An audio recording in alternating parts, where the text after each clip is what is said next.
Seja muito bem-vindo aqui ao nosso Instituto Bíblico Discipular e ao canal do Papo com Deus. Eu estou aproveitando esse vídeo aqui que eu vou deixar disponível para os professores da nossa matéria da Unicesumar, que é a nossa faculdade. Estamos fazendo ali o bacharel em teologia e também quero disponibilizar para vocês aqui do Instituto Bíblico para vocês poderem ser abençoados. Então, eu já quero compartilhar a tela para a gente falar sobre o tema de hoje. Deixa eu puxar aqui. Nós vamos fazer um estudo sobre os mitos, tá? Então, a primeira coisa que a gente precisa definir, deixa eu ver se está aparecendo para vocês. Deixa eu compartilhar a tela. Pronto. Primeira coisa que a gente precisa definir é o que significa mitos e por que os mitos existem, tá? Então vamos lá. Mais do que histórias falsas, os mitos são estruturas simbólicas profundas que explicam a origem das coisas, o sentido da existência e dos valores de uma civilização. Veja, eu vou falar também sobre a mitologia grega, tá? Por que a mitologia grega não era falso para o seu povo em si, mas para nós cristãos, a mitologia grega ela é falsa, porque nós conhecemos o único Deus, o Deus criador dos céus e da terra, etc. Então nós vamos explicar definição de mito, os fundamentos de um mito, por que o mito ele sempre tenta se conectar com o sagrado, na maioria das vezes, tá? Não os mitos modernos, que a gente tem aí mitos políticos, mitos mentirosos e tal. E eu vou querer explicar essa diferença para você dos mitos reais, dos mitos não reais, os mitos falsos, tá bom? Então fica com a gente para você poder entender que isso é muito importante na hora que você for ler a Bíblia. Veja, eu quero mostrar um mito para você dentro da Bíblia, porque mito não significa que é algo falso. Mito é um conto. Mito é uma história que está sendo contada, que ela tem a intenção de transmitir um sentimento, ela tem a intenção de transmitir uma profundidade. Então vamos lá. Primeira coisa que nós precisamos saber é a definição de mito. Segundo Adriano Filho, Gino, e eu vou deixar a bibliografia desse estudo aqui, ó, no último slide, tá? Adriano Filho, eu vou deixar Joseph Campbell, eu vou deixar para você Mircea Eliade, vou deixar Carl Jung e também um comentário que eu vou fazer aqui da Bíblia Sagrada, ok? Então vamos lá. Primeira coisa, segundo Adriano Filho, o mito é uma narrativa tradicional de acontecimentos ocorridos num tempo primordial, uma espécie de tempo fora do tempo. Então não se trata de uma invenção qualquer, mas de um relato simbólico que revela verdades profundas sobre o mundo, os deuses, os humanos e a origem da realidade. O mito, então, ele é o quê? Uma epifania. Se você não sabe o que é epifania, significa uma revelação, tá? Uma revelação do sagrado. Então, ele é criado pelo um indivíduo, mas ele é coletivo e é passado de geração em geração, geralmente pela tradição oral. Nós já temos hoje, depois da prensa de Gutenberg, nós já temos diversos impressos, mas geralmente o mito era passado de tradição oral, depois foi escrito nos papiros e assim ele foi evoluindo. Então, ele é como uma memória sagrada de um povo, tá? Então, a primeira coisa que nós devemos entender. Então, o mito, ele tem múltiplas funções. Ele explica a origem das coisas, que é a cosmogonia, ou seja, como tudo se originou. Ele estabelece um sentido para a vida e o sofrimento. Ele legitima ritos e tradições religiosas, ou seja, é uma forma de atestar os seus ritos sagrados. Ele estabelece padrões morais e sociais, promove coesão social, cultural e espiritual de um povo. Por isso, o mito não é simplesmente uma história antiga, mas uma narrativa viva, atualizada por meio de rituais e memórias comunitárias. Eu posso te dar até um exemplo para nós cristãos, por exemplo, como a ortodoxia bíblica, né? A gente pode entender como alguns mitos, ou seja, como algumas histórias foram feitas, não só pelos apóstolos, como com Abraão, com Isaac, com Jacó, e nós entendemos a importância da ortodoxia bíblica, a importância de respeitar o sagrado, a importância, por exemplo, de como um sacerdote se vestia para entrar dentro do tabernáculo de Moisés e assim sucessivamente. Então, veja a importância dessas histórias, né, desses mitos, tá? Exemplos bíblicos de mitos, Max, nós temos, sim, Gênesis de 6 a 9.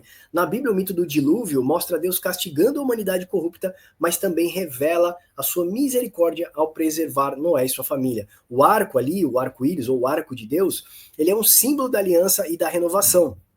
O relato tem função ética, teológica e social, ou seja, ensinando a ética moral de Deus para o seu povo, tá? Um exemplo também de um mito que nós podemos fazer comparados, tá? Porque aqui eu quero explicar para você a metodologia comparada. Assim como a Bíblia diz e atesta o dilúvio, que ele foi verídico, nós podemos ver, por exemplo, a epopeia de Gilgamesh. Na mitologia suméria há um relato muito similar do dilúvio bíblico. O herói é Utnapishtim.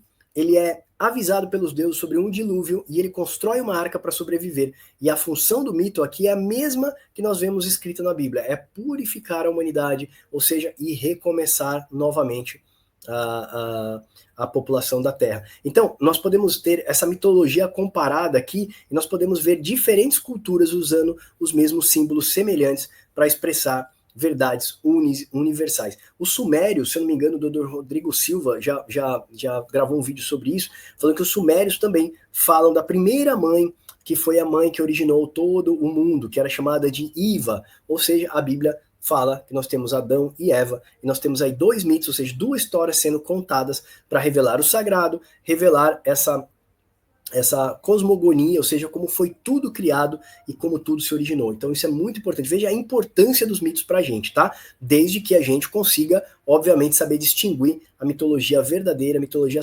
falsa. Veja, assim como os sumérios, assim como os mesopotâmios tinham a sua mitologia, não significa que ela era falsa, ela atestava, ela contava uma história, tá?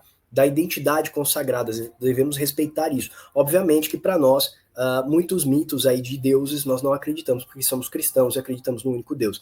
Aí, Max, e a mitologia grega, ela é falsa? A mitologia grega é um conjunto de narrativas sagradas da Grécia Antiga, então eu já estou definindo aqui para você, que são narrativas, histórias e contos da Grécia Antiga.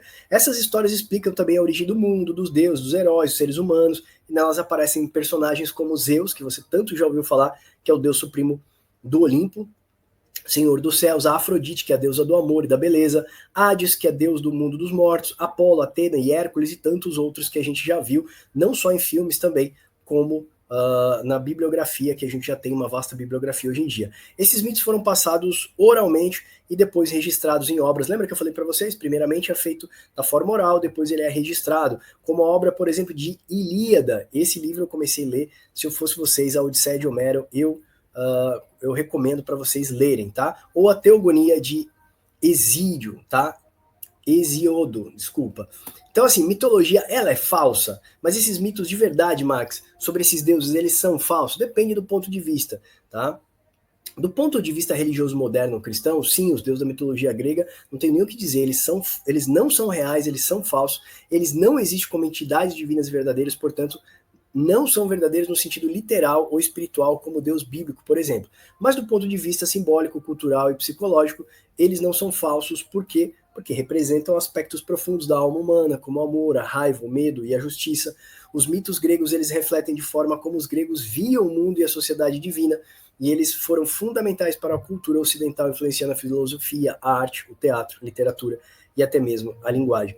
Como disse o estudioso Joseph Campbell, os mitos são sonhos coletivos da humanidade. Então, para nós, num olhar religioso, tá, eles são falsos. Mas se a gente for olhar de um ponto de vista cultural, psicológico, simbólico, eles trazem, na verdade, uma transfiguração aí sobre o amor, eles trazem esse transcendente, sabe, para o nosso campo material, e a gente consegue entender, então, como os gregos viam o mundo. Ainda sobre a mitologia grega não é falso no sentido cultural e simbólico, como eu já disse, mas sim uma expressão profunda da maneira como os gregos entendiam o mundo. No entanto, não devemos adorá-los ou tomá-los como verdades absolutas espirituais, porque elas são narrativas humanas diferentes das revelações divinas da Bíblia, ou seja, do Deus que se revela, e ali a gente entende que é algo transcendente que não é revelado, ok?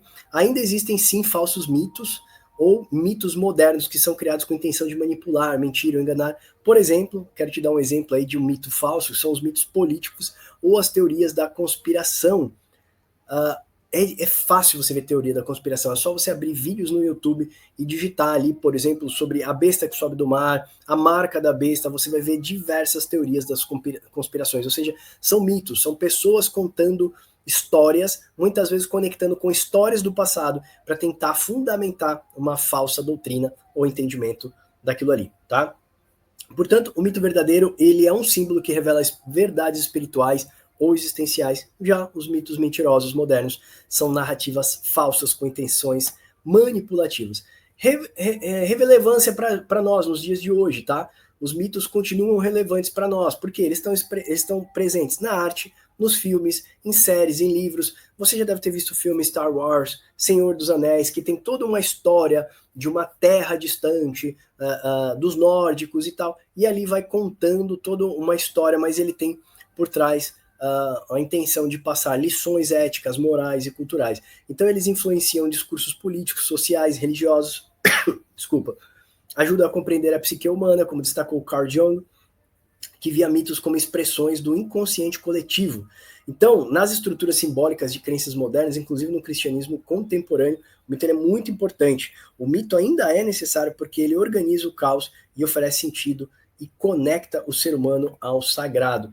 Nossa conclusão da aula de hoje é que nós podemos estudar os mitos e podemos mergulhar nos mitos, porque uma vez que nós estudamos mitos, estamos mergulhando o quê? Na alma de um povo. Eles não são mentiras, mas são narrativas simbólicas que revelam verdades espirituais. Ou seja, compreender os mitos nos ajudam a entender as religiões, a cultura e até nós mesmos. Eu queria mostrar isso para vocês, porque muitas vezes quando a gente fala de mito, a gente tende a olhar para histórias que são mentirosas ou infundadas. Mas os mitos, muitas vezes, eles revelam histórias que foram verdadeiras e a intenção deles é trazer um sentimento, uma aplicação ética, moral, prática para os nossos dias. Eu citei para vocês, fiz um comparativo, por exemplo, sobre um mito bíblico. Nós vemos aqui o mito do dilúvio. Podemos ter o mito, por exemplo, do tabernáculo de Moisés, contar toda a história que foi passada pelos rabinos, de forma tradição oral e depois de tradição escrita. Então nós temos aí também a ortodoxia bíblica, vemos as igrejas contemporâneas tão desviadas das ortodoxias bíblicas, né? Então, assim, se manter na sã doutrina e amar a ortodoxia bíblica é um conceito que todas as igrejas devem olhar sempre para o passado e trazer para o seu presente, para que mantenha a igreja viva, pura, santa e agradável ao nosso Senhor. Amém? Eu espero que esse vídeo aqui tenha desfeito aí alguns nós que às vezes dá na nossa cabeça. E também queria levar você a essa reflexão que mito nem sempre é uma mentira, mas é uma história contada por um povo com uma intenção profunda, conexão com o sagrado, mas também uma aplicação ética moral para os nossos dias, amém? Eu sou o professor Maxwell Mendes, agradeço a sua atenção, Deus abençoe vocês e até o próximo Papo com Deus.